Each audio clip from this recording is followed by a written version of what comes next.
Hello दोस्तों, मेरे तमाम जो ईमान वाले भाई हैं, मुसलमान हैं, मैं उनको रमज़ान के महीने के मोटे-मोटे पॉइंट जो होते हैं, वो बताने जा रहा हूँ आपको। और पूरी वीडियो गौर से देखें और हमारा चैनल भी फॉलो करें, जिससे हम आपको आए दिन आपको नई-नई चीज़ें बताते रहते हैं। मैं आपको रोज़े के महीने में, रमज़ान के महीने में जो चीज़ें हैं और जो चीज़ें बाद में भी करने लायक होती हैं, कई चीज़ें, वो बताना जा रहा हूँ। कि सबसे बड़ी चीज़ तो मैं आपको ये बता दूँ, रोज़े का मकसद और भूखा मरना नहीं है, असल है परहेज़गारी का मसला है इसमें। सबसे बड़ी चीज़ बता दूँ आपको, लोग आपको ना देखें, आपको कोई देख नहीं रहा, सिर्फ़ अल्लाह ही देख रहा है और बंदे के बीच में ही रोज़ा रहता है कि बंदा क्या कर रहा है, बंदा कैसे मतलब अपने रोज़े को की हिफ़ाज़त कर रहा है। तो ये बंदा के बीच का और अल्लाह के बीच का मामला है। सबसे बड़ी चीज़ रही बात, आपको मैं खान-पीन को पहना पहला पॉइंट जो है मेरा, कि सबसे मेन पॉइंट तो होती है कि आप हराम की रोज़ी से बचें। ये सबसे बड़ा पॉइंट बता दूँ आपको, ना तो सहरी करो और ना इफ्तियार करो, ठीक है? दूसरा पॉइंट बता दूँ आपको मैं, खाने-पीने में आजकल क्या है, तली हुई चीज़ें जैसे मोमोज़ वग़ैरह होते हैं, चाउमीन वग़ैरह होती हैं, तो आप जब भूखे रहते हो सारे दिन और शाम के टाइम जब इफ्तियार करते हैं, तो लोग क्या करते हैं कि उन चीज़ों पर टूट के गिरते हैं।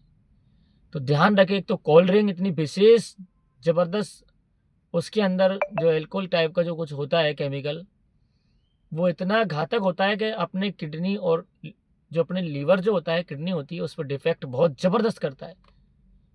तो इसलिए ऐसी चीज़ें उपयोग ना करें जिससे आपका नुकसान हो। दूसरा मैं ये बता दूँ आपको कि रोज़े के महीने में आप आप तरावी पढ़ रहे हैं, तो ऐसी जगह तरावी ना पढ़ें जहाँ आपको कुरान समझ में ना आए। मतलब कुरान का समझना मकसद ये है कि कहीं दड़िया दौड़ते हैं ना, दड़ दड़ दड़ दड़ अल्हम्दुलिल्लाह, इस तरह की कुरान पढ़ना। मैं कह रहा हूँ कि 30 रकात पढ़ लो, 2 रकात पढ़ लो सही से, अच्छे से कुरान पढ़ने वाला अगर 2 रकात पढ़ ली उसने, तो 30 रकातों के बराबर उसको इतना बड़ा सवाब है उसका।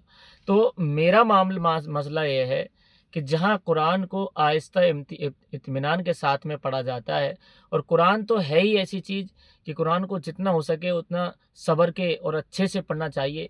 कुरान को ये नहीं कि बस रटने के लिए नहीं बनाया, कुरान को अल्लाह के सामने पेश करना है। आपको पढ़ रहे हो तो कैसे पढ़ रहे हो उसको, तो ये दड़िया की तरह दड़ना नहीं है, ठीक है?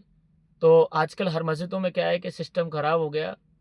ऐसे-ऐसे हाफ़िज़ हैं, अल्लाह मैं ये करूँ कि उनकी स्पीड इतनी तेज़ है कि भाई आजकल वो वंदे भारत ट्रेन चल रही है ना स्पीड वाली, ऐसी तो स्पीड है उनकी। तो ध्यान रखें, उनसे बोले भाई थोड़ा धीरे पढ़ा ले, 10 मिनट का फ़र्क पड़ेगा। ओनली 10 मिनट का फ़र्क पड़ता है, ज़्यादा नहीं पड़ेगा, 10 मिनट का। और अल्लाह की इबादत करते हैं, अल्लाह के सामने खड़े होते हैं, सजदा करते हैं, अल्लाह से रूबरू होते हैं कुरान के ज़रिए से। तो इल्म के ज़रिए से आप रूबरू हो रहे हैं, तो आपको आहिस्ता पढ़ना मज़ा आएगा, सुनने में मज़ा आएगा। और वो दड़ा दड़ कौवे जैसी ठोंक है ना, वो बिल्कुल मत दो आप, ठीक है? और एक रूल्स बना लो, रात में आप जैसे बहुत से शहरों में क्या होता है, बहुत से शहरों में रात के 12-12 बजे तक, 1-1 बजे तक जगे रहते हैं, तो ये गलत है। अपनी तरावी पढ़ी, खाना खाया और सो गए। फिर सहरे का जो टाइम होता है उसमें जग के अपना सहरी करने के टाइम जो आप जगते हैं, वो कर सकते हैं। तो ये मोटी-मोटी बात थी जो मैंने बताई आपको, और आप ध्यान रखें, क्योंकि ज़्यादा वीडियो क्या है कि लोग ज़्यादा लंबी होती है तो उसको देखने में भी थोड़ा-सा झिझकते हैं कि यार पता नहीं कितनी लंबी है। तो मेरी वीडियो को शेयर भी कर दें और हमारे चैनल को फॉलो करें। कमेंट बताएँ कि हमने आपको जो चीज़ बताई थी वो सही है या गलत है। एक बार ज़रूर ध्यान दें इन चीज़ों पर, ठीक है? और रोज़ा रखना भूखा नहीं है, भूखा मरना नहीं है। सारा आज़ा जो होता है, हमारे जितना पूरा शरीर है उसकी आँख, नाक, कान-वान सब हारी सब सब चीज़ का रोज़ा है। ध्यान रखें। और रमज़ान के महीने में देखो आप, नमाज़ें जो हैं वो पाबंदी से अपनी पढ़ें और रोज़े रखें। अल्लाह के यहाँ वो मसला नहीं चलेगा कि भै मतलब कि यार ये कर दिया और वो हो गया, ये हो गया। वहाँ नहीं चलेगा ये बहानेबाज़ी।